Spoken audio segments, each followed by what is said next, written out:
Former special counsel Robert Hur was in front of an often hostile House Judiciary Committee today.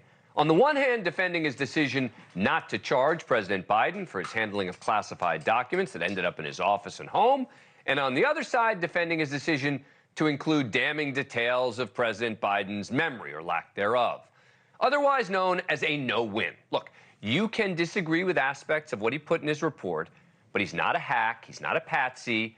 He's, in my view, another public servant being maligned and torn down, often by the political extremes on both sides in this country.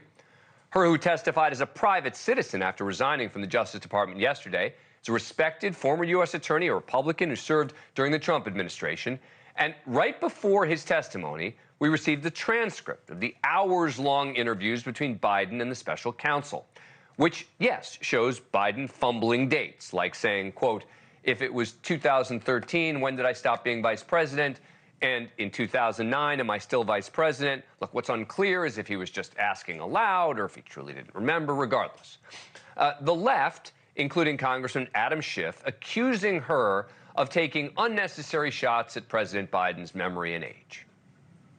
You could have chosen just to comment on the president's particular recall vis-a-vis a document or a set of documents, but you decided to go further and make a generalized statement about his memory, didn't you?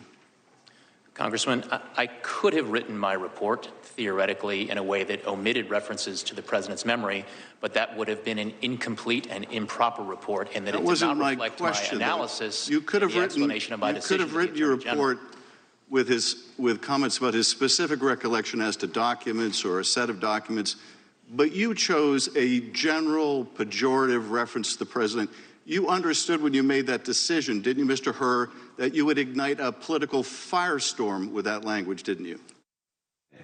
Listen to the language he's using, as if he did it on purpose, right? We knew the Democrats weren't going to like the part of Hur's report that called President Biden a, quote, sympathetic, well-meaning elderly man with a poor memory. The document mentioned the word memory 23 times, and some of it may have been overstated by Hur. The most damning comment in Hur's report said that Biden, quote, he did not remember, even within several years, when his son Beau died. Now, it turns out the president actually brought the topic up himself in trying to connect it to other dates, and he did know the date his son died. This from the transcript. What month did Beau die? Oh, God, May 30th. Ms. Cotton, 2015. Someone else says 2015. President Biden, was it 2015 he had died? Male speaker, May of 2015. President Biden, it was 2015. So, yes, that seems a little unfair. He knew the exact date. But there's nothing in his report that warranted this from Democratic Congressman Hank Johnson of Georgia. Despite clearing President Biden from being prosecuted, you used your report to trash and smear President Biden because he said in response to questions over a 5-hour interview that he didn't recall how he got the documents. And you knew that that would play into the Republicans' narrative that the president is unfit for office because he's senile. And the American people saw during the State of the Union address that that was not true. But yet that's what you tried to offer to them, and that's why they are having you here today. And you knew that that's what was going to happen, didn't you? Congressman, I reject the suggestions that you have just made. That is not what happened.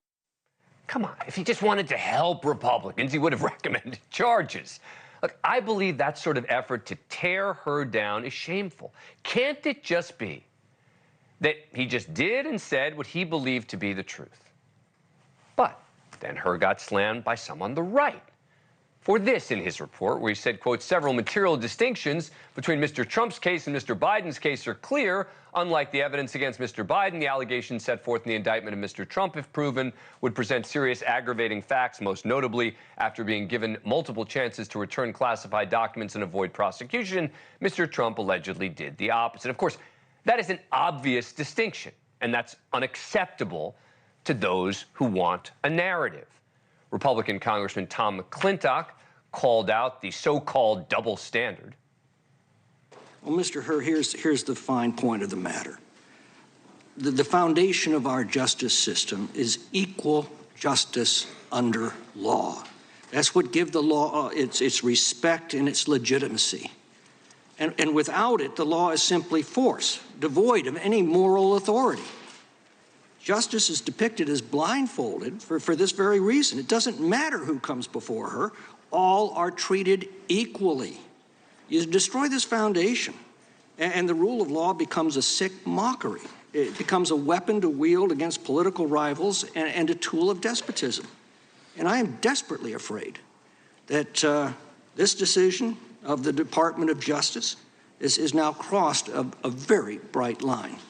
But the fact that the only person being prosecuted for this offense happens to be the president's political opponent makes this an unprecedented assault on our democracy. This is the worst we could expect from a banana republic. Oh, come on. This isn't hard. As if Robert Hur, the guy who humiliated Biden in his report, is somehow being controlled by Biden. Come on. Congressman Jeff Van Drew also brought up the so-called two standards. If you were kind of a well-meaning, forgetful old man that was driving a car and you forgot what you were doing a little bit and you hit somebody and killed them, I believe you'd be responsible. The law must apply, you know this, to everyone. The standard behind the decision not to prosecute Joe Biden, especially in light of Special Counsel Jack Smith's decision to prosecute President Trump for similar conduct, gives the real appearance of two standards. Look, they're not close, right? You can disagree with Hur's report. Maybe he just played it straight, though, putting in the report what he felt was necessary and yet making the legally correct decision to not charge Biden. And I'm betting, by the way, he would have done the same if presented with the evidence against former Vice President Mike Pence. Thank you for watching. Go to newsnationnow.com to find NewsNation on your cable provider. And don't forget to click the red subscribe button below to get more of NewsNation's fact-driven, unbiased coverage.